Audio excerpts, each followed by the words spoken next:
Hi, ഇത് എൻ്റെ butterfly പ്ലാന്റാണ്. എൻ്റെ റിലേറ്റീവ്സൊക്കെ എന്നെ കാണുമ്പോൾ എന്നും ചോദിക്കും, എന്തായി ബട്ടർഫ്ലൈ പ്ലാന്റ് പൂത്തോ എന്നൊക്കെ പറഞ്ഞ് എന്നോട് അന്വേഷിക്കാറുണ്ട്. സത്യം പറയല്ല, അവരെന്നെ കളിയൊക്കെയാണ് ചോദിക്കുന്നത് കേട്ടോ.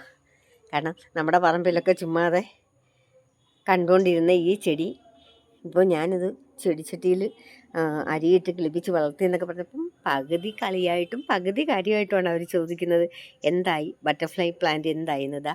അപ്പോൾ അവർക്കുള്ള മറുപടിയും നിങ്ങൾക്കുള്ള മറുപടിയും എല്ലാവർക്കും കൂടെ ഞാൻ ഒന്നിച്ചതങ്ങ് കാണിക്കുകയാണ്.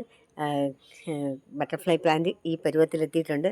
കുറച്ചേറെ ബ്രാഞ്ചസൊക്കെ ഉണ്ട്. ഇതെല്ലാം ബ്രാഞ്ചസൊക്കെ ആയി നല്ല രീതിയിൽ വളരുന്നുണ്ട്. എനിക്കിതങ്ങ് പൂവിട്ടോളാഞ്ഞിട്ട് വയ്യ. പൂവിട്ടിട്ട് വേണം ഇതിനകത്ത് ബട്ടർഫ്ലൈ വരുമോ ഇല്ലയോ എന്നറിയാൻ. കാരണം ഈ ഹൈവേ സൈഡിൽ നമ്മുടെ സർവീസ് റോഡിൻ്റെ സൈഡിൽ ഒരു വലിയ തൈ നിൽപ്പുണ്ട്. പൂവ് ഇഷ്ടം പോലെ ഉണ്ട്, പക്ഷേ ഒരു ബട്ടർഫ്ലൈയെ പോലും സത്യത്തിൽ ഞാൻ അതിന് കണ്ടിട്ടില്ല കേട്ടോ. ഇനി വണ്ടിയൊക്കെ ഇപ്പോഴും പോകുന്നതുകൊണ്ട് ബട്ടർഫ്ലൈ വരാത്താണോ എന്നറിയില്ല. അതുകൊണ്ട് എനിക്ക് ടെൻഷനും ഉണ്ട്. എന്തായാലും ഇത് പൂവിട്ടെങ്കിൽ അതിനകത്ത് ബട്ടർഫ്ലൈ വന്നെങ്കിൽ എനിക്ക് അഭിമാനത്തോടെ പറയാൻ പറ്റൂ, ഇതാ കണ്ടോ ഞങ്ങളുടെ ബട്ടർഫ്ലൈ പ്ലാന്റിൽ പൂ പിടിച്ചു, ബട്ടർഫ്ലൈസൊക്കെ വരുന്നുണ്ടെന്ന്.